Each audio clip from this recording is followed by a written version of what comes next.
Our next panel is a fairly crowded panel, so it actually would help to borrow the time from there. We have Rob Boardman, Managing Director for ITG in Europe. We have Lisa Delmer, COO for European Cash Markets for NYSE Euronext. Denzel Jenkins, the Director of Regulation for Chi-X Europe. Tim Rowe, Manager of Trading Platforms and Settlement Policy for the FSA. Carl James, the Global Head of Fixed Income and FX Dealing for BNP Paribas. Nick Bailey, the Head of Regulation for the London Stock Exchange. And Laurent de Gabriel, Policy Officer for DG Markets, Securities Markets in Europe. So the panel discussion will be about how effective and efficient regulation will drive change in the industry. Andy Silverman of Morgan Stanley is going to lead that panel. Rob Boardman from ITG, Tim Rowe from the FSA, Laurent de Gabriel from DG Markets, Lisa Delmer from NYX, New York Stock Exchange Euronext, Nick Bailey, London Stock Exchange, Denzel Jenkins from Chi-X, and Carl James from BNP Fortis. Now the way we're going to structure the panel today, try to keep it as interesting as we can. We broke the panel, or this session, up into 3 main sections. First, trust and transparency. Second, growing the European market and protecting its diversity. And the third, regulating the technology arms race. So what we plan to do is talk about each one of those sections for approximately 10 to 12 minutes. Wherever we are, we're going to move forward in the discussion so we don't drone on into any one particular category. That being said, I'm going to open it up to the section of trust and transparency, which was, you heard it this morning, a theme. So first, Laurent, trust and transparency are arguably the building blocks to a very successful European marketplace. How are these factors accounted for in the MiFID II review that's due out in July? Yes, thanks for that. Well, in trust and transparency are really more meaningful that the European Commission is embarking on. That's of course true for EMIR, that's true for the regulation on short selling, and of course that's true for MiFID. The idea is really to increase the transparency of markets, both towards the regulators and towards market participants. Towards regulators is to make sure that the national competition authorities, as well as the new authority ESMA, have got the information and the power to really act when needed. Towards market participants, it's really to make sure that all the participants have got all the information they need in terms of valuation of position, in terms of best execution, and then mean that both pre-trade and post-trade information needs to be revisited. If we focus on equity market for a moment, the idea is not to totally overhaul the existing rules of transparency because they are quite extensive and very detailed compared to other markets like bonds and derivatives. But to make sure that the rules as they are appropriate for the market, that the exceptions which are existing are properly justified by reality, and that means that we will revisit both pre-trade and post-trade rules, especially in terms of exception and in terms of delays which are applied to those transparency rules. So in a nutshell, trust and transparency is really core for MiFID. It's core for markets. It's also true that we want to increase the transparency for investors, both retail and wholesale, in terms of information on product and processes. Thanks. Thank you, Laurent. Tim, not to put you in a difficult spot, but do you think there's any standout shortfalls in existing regulation that need addressing or immediate addressing? I think my view would be that the MiFID II proposals probably cover everything that needs to be addressed. There's quite clearly some aspects of the existing framework that need to be addressed. I think everybody's agreed within the regulatory community that, for instance, having some sensible transparency requirements around non-equity instruments makes sense. Quite clearly makes sense to revisit some of the existing provisions for shares admitted to trading on a regulated market, the existing transparency regime that's in MiFID, and that's about improving the quality of the post-trade tapes, make sure that they're standardized, looking at having a mandatory consolidated tape within Europe to help bring data together. I think the key thing really is making sure that the details are right. So, for instance, with respect to non-equity instruments, it's important to ensure that there's a properly calibrated regime with respect to mandatory consolidated tape, that that's set up in a way that is robust and it delivers whatever we need at a reasonable cost. So quite clearly there are some shortcomings in the existing regime, but I don't think I would identify anything particularly that needs to be addressed that isn't one way or another covered in the MiFID II proposal. One thing, just going off on one question, do you think that the MiFID II proposal will actually be published this July? My understanding is that the intention is that it will be published in July. I'll be very hopeful that is the case, because once you go into the summer break, it does become more difficult. Usually with these things, if it's not July, it'll roll over to the end of the summer. So I think we're hopeful on that basis. I'll defer to a more learned colleague on that one. We are taking the draft before summer, so it's going to be end of June or early July. But yes, we're committed to release a legislative proposal before the summer. And that will be discussed early September with the Council and the Parliament. I appreciate it. To move on, I'd like to throw Rob a question, if you don't mind. There's no standard for BestEx in Europe.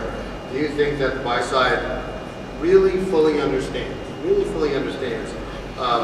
what's happening to their order when they eradicate the program? Yeah. So I'm pleased to say I think increasingly they do. I think it's not uniform, of course.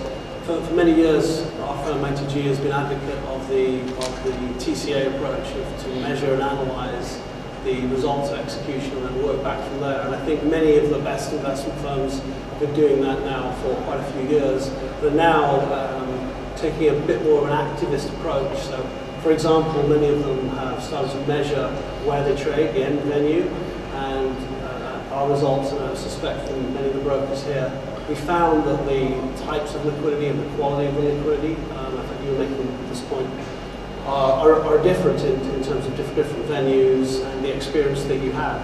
And I think what we're seeing now is the leading asset managers have started to become a little bit more interventionist and to direct their brokers to preference venues and even to eliminate certain types of liquidity where they've historically had a relatively poor performance. I think that's not necessarily uniform. Many clients don't have the time or the inclination to get into the absolute micro weeds of the decisions, but I think they are generally becoming more activist in the way that they specify this from brokers. And I think many of them have seen and achieved the results, either lower risk or superior access to liquidity. And they've generally found that you can actually affect the result. It's not just you kind of get the same way you trade. There is a tangible result. In terms of the BestEx process, I think the original MiFID draft, and it still remains true, has a relatively general, it's not specific here in Europe relative to, for example, in the US where you have Reg NMS. That view we're actually relatively happy with, and we don't agitate for reform of that process. It's quite enlightened, but I think it does rely, to your question, it does rely on the buy side to get involved to enforce it. Just sort of coming back to that, I guess, representing the buy side on this panel. When you said that you do think there's a better understanding of where those orders go to, how do you think that's, or why do you think that? Because that's not what I sort of seen when I talk to my peers on the buy side. It's a very complicated arena that they execute in, and I don't think there is a better understanding of where that goes. Yeah, so better in the sense that I think 2 years ago there was kind of almost zero understanding. I think we've moved on to a better place now, where we see clients requiring from their brokers, for example, venue information on individual fills, and we've been helping them to accumulate statistics on what types of result they get from different venues. And I think it's not necessarily easily obtained information. We have to work at it and ask, right? And where do you think that driver is from the buy side? Is that being driven by the dealing desk? Is it being driven by the CIO, the CEO, or compliance? Where's that the need for that better understanding coming from? I think it started historically as a bit of a box box-ticking exercise, so it's often driven by compliance departments. I think trading desks have got increasingly involved and are now much more willing to exercise control. Not everywhere, as you've seen, but I think in many firms there is a realization that this is impactful on the way that they can trade. To keep it moving, one of the things that I did want to ask Denzel, to date, Chi-X has been, in my opinion, a very successful pan-European execution venue. Similar to Rob's question, what measures has Chi-X taken to ensure their members what's happening, to their orders when they use Chi-X? Well, thanks, Andy. We hope it continue to be a very successful venue. Actually, the answer to your question is fairly simple. In our case, it does what it says on the cover. As a multilateral trading facility, we don't apply discretion in the handling of orders, and therefore our members know at all times what will happen to their orders. And that also includes for our small order routing product, where we route orders externally. The exact routing strategies are selected by the client. We obviously recognize those who do apply discretion have to comply with best execution obligations in that case. Further to that, I do want to make a quick comment on trust and transparency. Clearly, as Laurent said, these are very important aspects in our market structure, and trust in the overall market infrastructure, including exchanges, is paramount. And when we consider regulatory changes there, we certainly support the work that's being done to improve confidence in the structure, and particularly to reduce the chances of a flash crash type scenario happening in Europe. So works about resilience of the systems, about stress testing, coordination between venues, and also around controls around access to markets. But I would say that we need to keep a sense of proportion as well to allow for the individual responsibility of regulated entities. And in that sense, we need to avoid being too prescriptive in the regulations that we get. We also support clearly in the MiFID review the work to align the rules governing MTFs and regulated markets. While in practice, a market such as ours meets the same standards, we think aligning the text will remove any pretext for the sort of mudslinging that we've seen, and some of the mudslinging that we've seen in the industry, which doesn't necessarily reflect well on any of us. Finally, on transparency, I'd say clearly transparency has become a mantra which is used by policymakers to have greater transparency. But I think we need to be very careful about what type of transparency, for who, and why in considering that. And an example of this is, I think, the stigmatization of dark trading that we see despite the evidence. As an exchange, Chi-X is very committed to our lit book, but we also believe there is a place in the marketplace for diversity of the different forms of trading, including dark trading, whether they be in MTF dark books or broker crossing systems. And empirical research has shown that actually the amount of dark trading that we see in Europe is actually being beneficial for market quality, including in small order trades like done in our reference price book, Chi Delta. And as such, we would certainly don't think that a minimum order size for reference price systems, as suggested in some quarters, is warranted. To wrap up, I'd say that we support the regulatory efforts, but the challenge is to make sure that it is efficient and effective. I appreciate that. Now, we're going to take a little bit of a counter view, and you said that the dark has been beneficial. In the same context, Lisa, NYSE has been very vocal about how dark and OTC liquidity could damage the marketplace. What do you think about OTC and dark numbers, and what do you think we change to improve the situation? So there are currently, I think at the end of last year, roughly 25 dark pools in all of Europe. But the phrase dark pools and dark trading are different, actually different things. And I think that's largely misunderstood. I think that it's important to have a sense of, from the regulators, that they have consistency about how they organize the trading with respect to what types of mechanisms are appropriate for an MTF versus a bilateral trading mechanism. is there intermediation and capital at risk services versus simply execution, and how does that manifest itself in the trading model? So for example, we largely use this concept of darkness, so to speak, but there's a lot of variations.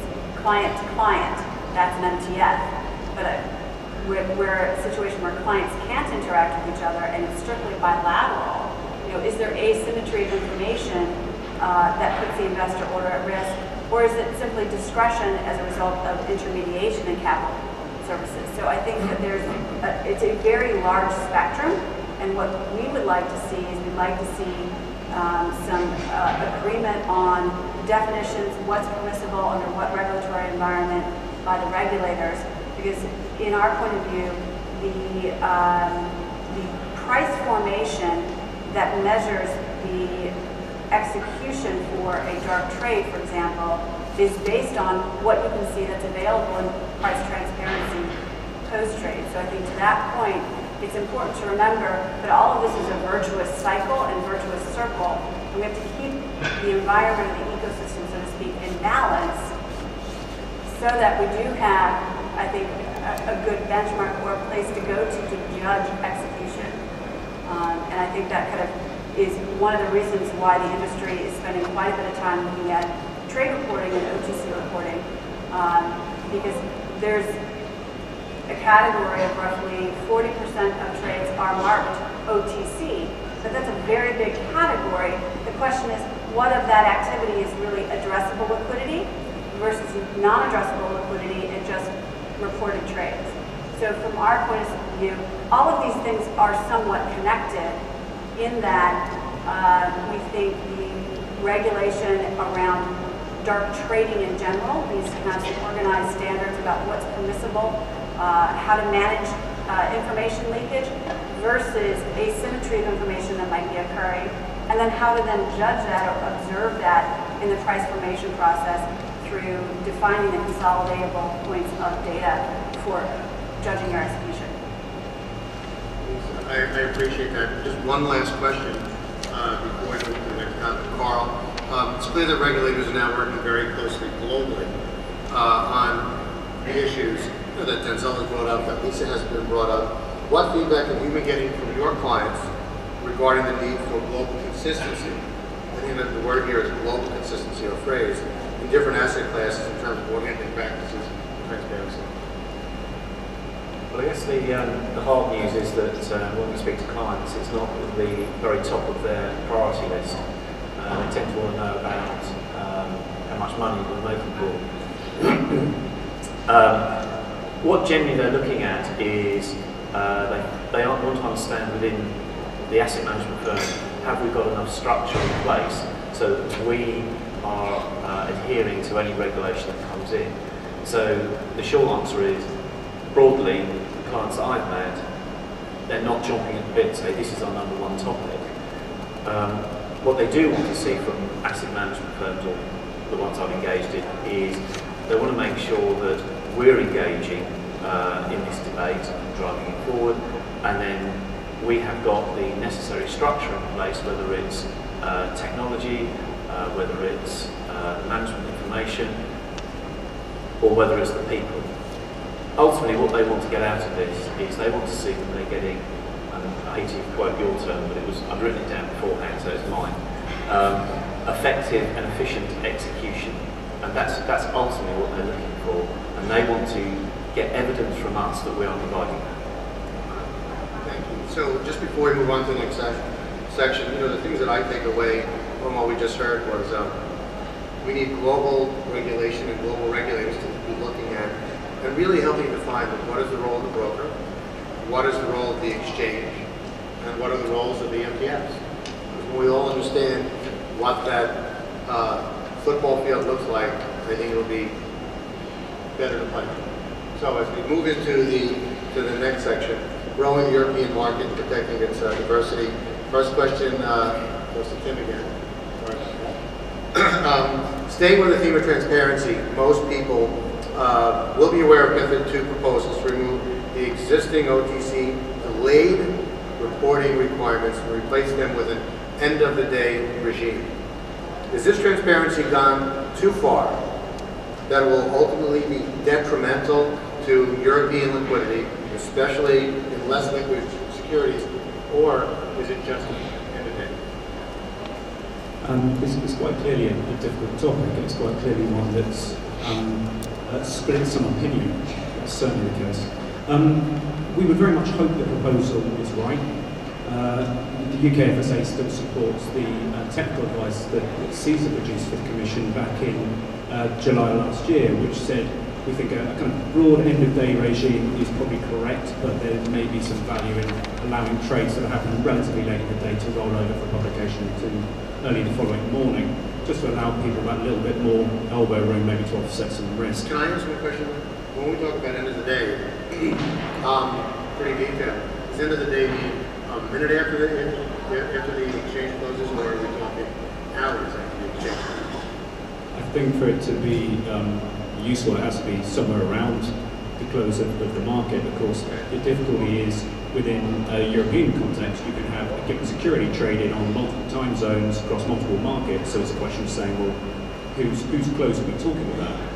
But it has to be somewhere around the end of the trading day, because otherwise, if it's produced at 8 p.m. at night, everybody's already gone home, or at least some of us have. So I think, broadly speaking, we would be supportive of it. That's based in large part on the feedback we've received from people. Some of participants in the sell side have said they feel it's too quick, it'll affect their ability to commit capital. And in particular, that won't help their buy-side clients. But talking to the buy-side on the whole, most buy-side participants we've spoken to have suggested they'd actually quite like to see the transparency delays come in and be shortened, and that if there is a hit in terms of provision of liquidity to them, they'll accept that as the quid pro quo for getting more rapid, more complete transparency in the market. So I think the key thing is really, the devil being in the detail, making sure whatever regime is introduced is balanced right and deals with those issues around whose close are we talking about, exactly how quick does it have to be, is there scope for a rollover to the following day, and when should that kick in, so on and so forth. Thank you very much. Now, Laurent, do you agree? You give us some insights into where the European Commission's thinking has gone on this topic. And the reason I ask is because earlier today, one of the things that amazes me is in Europe, the 27 countries, 27 plus regulators. So there's going to be conflicting messages, and working all this out amongst countries and regulators is critical. Yeah, but for once, I think this topic is kind of potential in the sense that we have had a lot of market participants and with many national regulators who agree that some of the delays need to be reduced.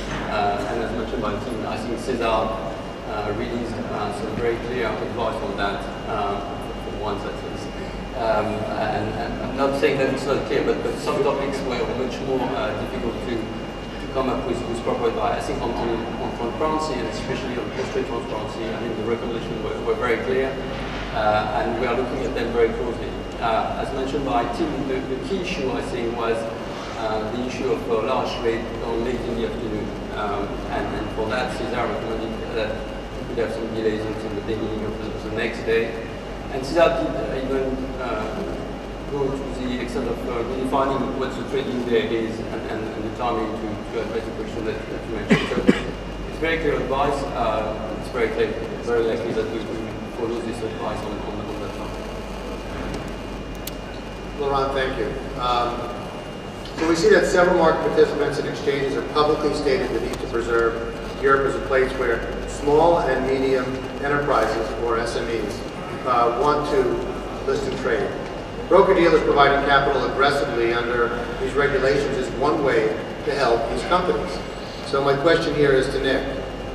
What has the LSE been doing to ensure SME liquidity remains? And do you think the proposed changes to regulation are really going to help this? I'll ask it in two parts, in the short run and the long run. That's a good question. And I appreciate I'm at a technology conference, but I think the importance of SMEs to the recovery of this country and other countries in the wake of the financial crisis shouldn't be underestimated.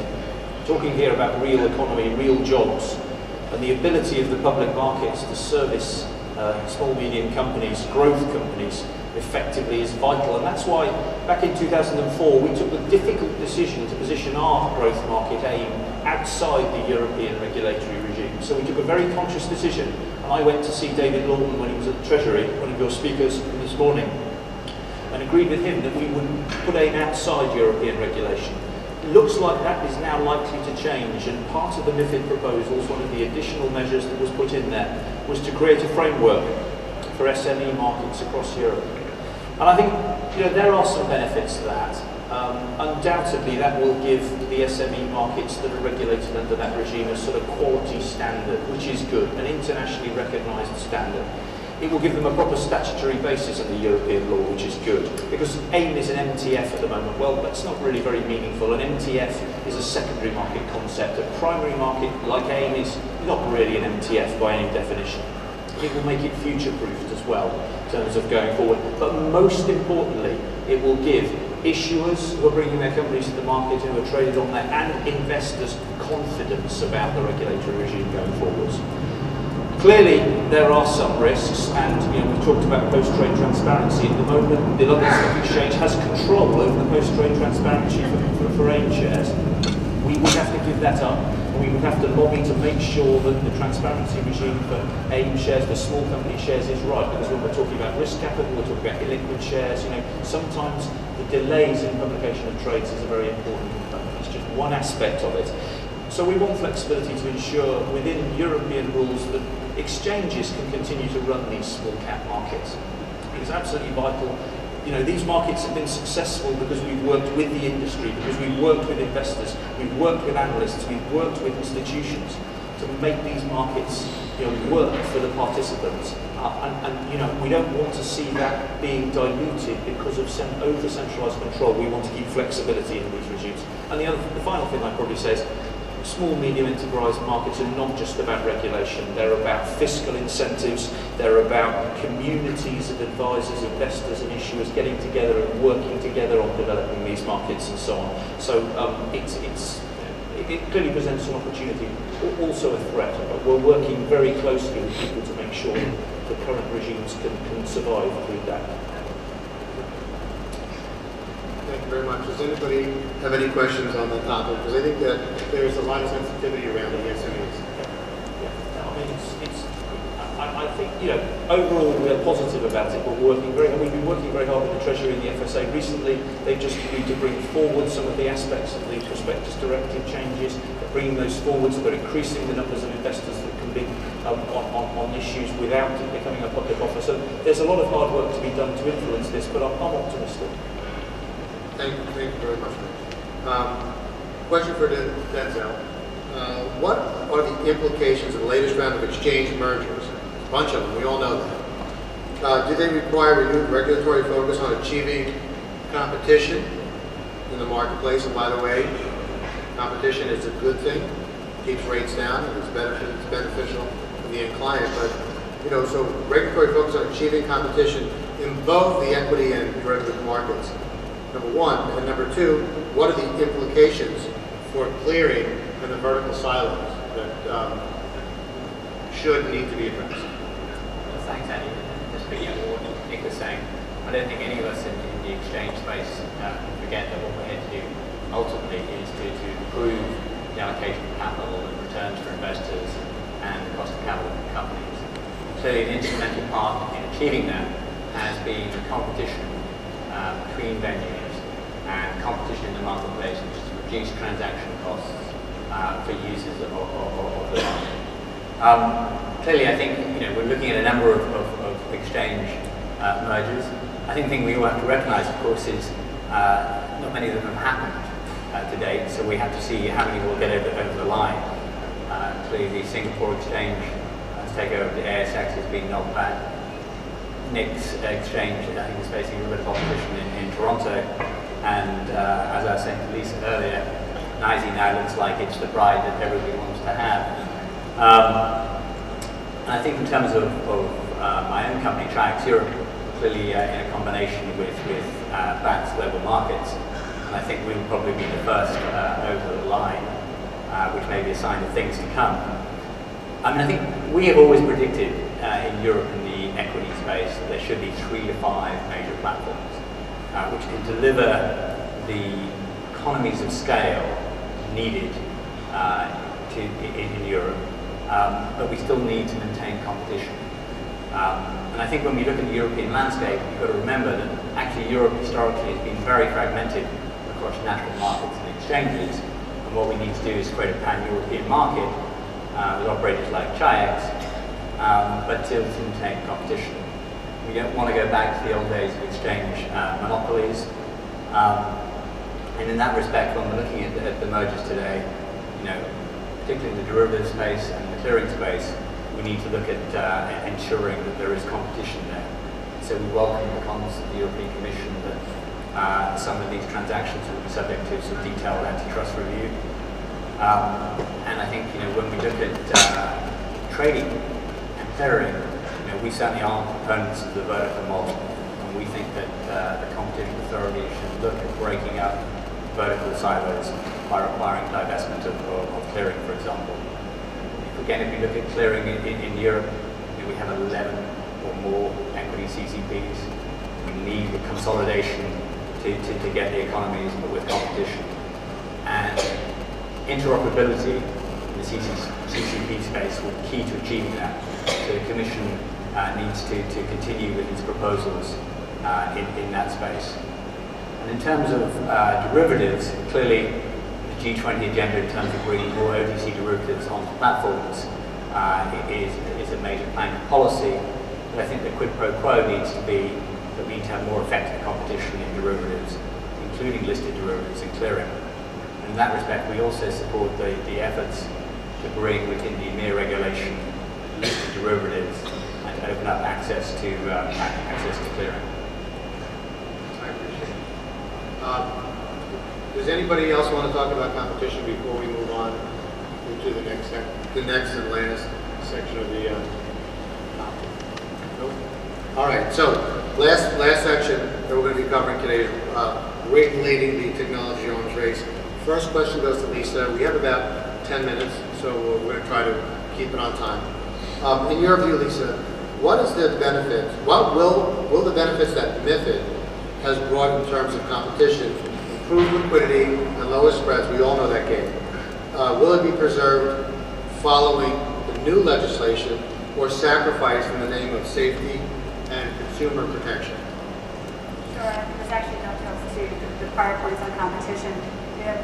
Clearly, MiFID established entry points for new providers, innovation, different ways of doing business. But I think what we're seeing is that it is, as Denzel pointed out, it is a scale business. We operate in terms of transaction service provision, right? The technology, the footprint.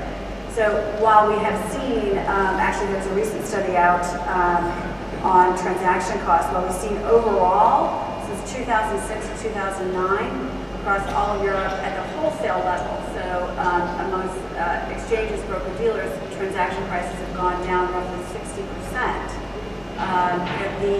Some folks would argue that the cost or the search cost of doing business, now that there are multiple places, multiple venues, has gone up. So whether it be the technology footprint, the numbers of APIs or places you have to connect to, or how you deploy and make your smart order routers very robust, the number of algorithms. So I think there is certainly a balance as we see exchange mergers or MTF mergers, that is that consolidation coming back in on the competition point. I think overall, though, it's still, to judge it in terms of, to judge the competition in terms of liquidity, it's important to have a sense of the execution quality that's available to you in the markets as, when you're sending your order somewhere. So we'd like to see, as we bring about more competition, or as we start to kind of harmonize the rules of competition across the disparate regulatory environments, we'd like to see greater execution quality, transparency on routing, etc. And I think that will help us prove out, are we seeing tighter spreads? Are we observing better liquidity? And I think that's where we can make sure that the balance to investor protection and choice is managed between having too much choice in disparate regulatory environments versus having only a single choice. We have to find the right balance. Lisa, thank you. Carl, you want to jump in? Yeah, I think there's a nice parallel here with the Laffer curve, which if you know your economics talk about income tax, and at 0%, the government doesn't earn any money. At 100%, they're not going to earn any money because no one's going to bother working if they charge 100% income tax. And this is the whole point of how expensive it is, either implicit or explicit when we trade. We definitely want to have effective and efficient execution, but we don't want to be paying huge amounts of money for it because that's just going to be a drag on performance. So there's this balance that we need to weigh up, which I think is what you were saying. So I just want to make that point. More specifically, question. We don't have a reg NMS in Europe.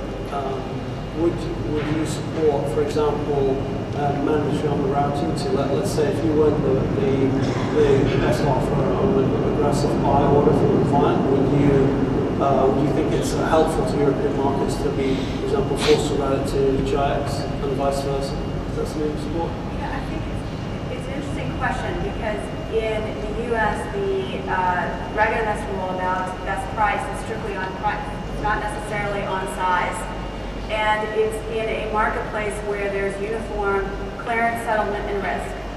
And we don't have the luxury of the same foundation or the same basis for all of that, whether it be buy-in rules, custody rules, asset ownership, bankruptcy laws, you name it. So I think it's difficult to proscribe at this juncture in the evolution of market structure in Europe something that has only one dimension. I think that the current best execution rules offer some multi-dimensional aspects for brokers who are managing, whether they're putting capital at risk or they're simply doing execution. That said, I would support some uniform standards in a best execution rule. I just think it's useful to have multiple dimensions because there are a variety of different causes, you said, implicit and explicit. Yeah, I was going to say, as a marketplace which frequently offers some of the best prices, we would certainly welcome a greater focus on best execution as well. But again, harking back to the discussion on clearing, difficulties around the clearing regime across Europe and the fragmented nature of that and differences in regimes also are an impediment to where people execute their orders, and that needs to be addressed as well. Agreed. I'd like to move on since we only have a few minutes before we're going to have to break. We're going to try to keep, I guess, the next few questions just a little briefer. Tim, not everyone was expecting to see such a comprehensive list of proposals regarding high-frequency trading and algo trading in the MiFID II review. What is ESMA and the FSA doing to ensure that any proposed changes are based on what we just heard, on objective analysis, based on specifically on the European market to mitigate as many unintended consequences as possible? Okay, I think I'll focus on the European angle here. The European Securities and Markets Authority, ESMA, established a task force at the end of last year to look at exactly these kind of issues, not just HFT and algo trading, but also a range of other things like sponsored access, tick sizes and such. But the key obstacle it faced, and it continues to face just at the moment, is that actually when you look at the research that's out there around HFT and such, there's not a huge amount of necessarily European specific. There's certainly not an awful lot of data. A lot of figures get bandied around about how significant HFT is, so on and so forth, but lacking hard data. So ESMA, and many people in the audience will be aware of this, sent out a series of questionnaires several weeks ago to trading venues, to HFT participants, to intermediaries providing sponsored access and DMA access to markets, to say, tell us about the HFT that's flowing through, tell us about the control structures you have in place, so on and so forth, to try and build that base of information, because it is very much lacking. Now, the deadline for those responses passed recently, and we've had a few that came in late, but we're actually at the point right now where we're sitting down, looking at all the responses to those questionnaires, and building our picture of what the European market looks like with respect to HFT. And it's fascinating. I can't talk too much about it right at the moment because we're still crunching the numbers, but it's unbelievable. And it proves just how diverse HFT and algo trading is. You have hugely different profiles of business under this kind of broad umbrella which sometimes gets a bit overused. So the aim here is to take that information, process it, and come up with something which is like a consultation paper that ESMA will aim to put out in the next few months, for people to come back to us and say, okay, well look, this is what you're saying, ESMA, based on the information you've received. These are our views. To broaden that discussion beyond the recipients of the questionnaires. I think what we'll aim to do then is to put together some advice that we'll pass to Laurent and colleagues by the end of the year, with a view, hopefully, to that influencing the shape of the MiFID regulation going forward. Just one comment from my perspective. So not only do we have to find the role of the broker and the exchange and the MTF, I think we even need a definition as simply as what is high frequency trading. You said it was very broad. I meet clients who think high frequency trading is a holding period of 6 seconds. I think other people think high frequency trading are people who are basically within the hour. So we even need just simple definitions on terms that we think are common. Yeah, well, I think just going to pick up what Tim was saying about the work ESMA is doing, which we very much support. But obviously, maybe this is a question for Laurent, the Commission had a timetable which is probably before the end of the year. So, how is kind of the analytical work that ESMA is doing going to feed into the Commission's thinking so that we can see some sort of evidence-based policy making? I think, well, there is a slight timing issue in the sense that, as mentioned, we have to release a draft, but it's going to be what we call the Global One draft, which is going to establish the global revised framework of MiFID. An awful lot will have to be further defined at level 2 and technical standard, and I think that's where the data which is being crunched will be very useful, even if the timing is a bit short for the number 1. We are seeing possibly a bit of data coming up on high-frequency trading already, which I think is good. We have a number of ideas in the contribution that we may take on board for the revised text. What I think is clear is that even if you don't have data, I mean, the high-frequency traders are putting a burden on systems, and you have to tackle that issue either by having better access, better control of access, and possibly, which could be a bit more controversial, by limiting the number of orders that those can do. But on that, I think it's a precautionary principle is quite clear, and we can move where we are missing really data is on the benefit of those guys on the market in terms of liquidity, in terms of prices. But that's not going to be totally tackled by MiFID at that stage. So I think even if there is a bit of discontinuity in timing, I don't think it's a major issue for the quality of the text. And a lot will, as mentioned, will be further defined in terms of. But very quickly, I should say, in terms of we should be very careful about what we do in terms of regulatory change, what it's there for. Because if this is a system capacity issue, that's a very different solution. I mean, our system already has the capacity to handle the whole European market.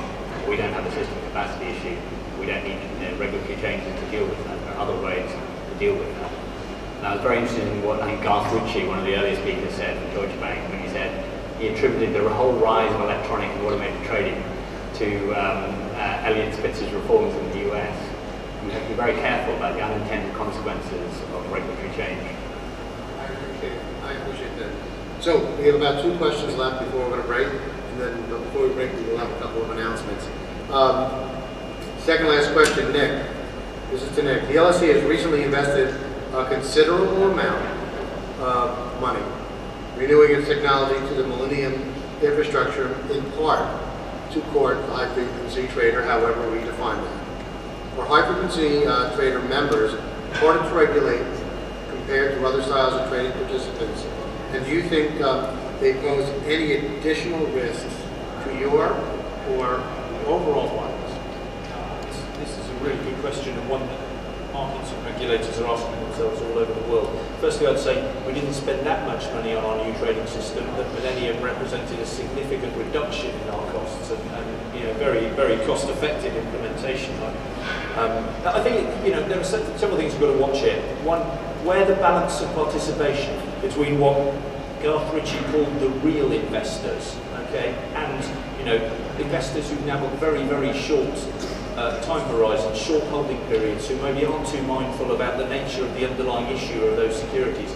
You have to watch that as a secular development in the market, particularly if it affects market confidence, has the potential to affect investor confidence in the market. That's the first point. The second thing, Denzel's absolutely right. This is about system capacity. It's about surveillance systems being able to surveil hundreds of millions, potentially billions of messages a day, and create something meaningful out of them for analysts to look at, to make sure that they can keep an eye on what's going on and maintain orderly markets. And in that respect, automated controls are going to be the future. We've already got them. I think there's something maybe Laurent was alluding to earlier. We need to make sure that systems, we can't have a flash crash in Europe like they have in the States. We certainly do not want that, and we support the coordination of controls between platforms to make sure that doesn't happen. Not necessarily harmonisation, but certainly coordination between platforms. We have no interest in something like that happening in Europe as well. And the final thing I would say, which is probably the most challenging area, is about behaviour.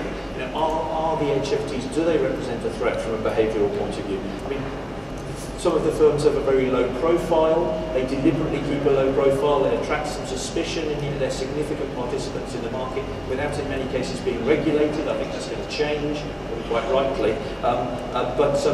People talk about momentum ignition. They talk about things like quote stuffing and things like that. I work very closely with my counterparts around the world through organisations like the Intermarket Surveillance Group. We look very carefully, on an ongoing basis, at HFT and whether it represents a separate and different threat from a sort of market abuse and manipulation point of view.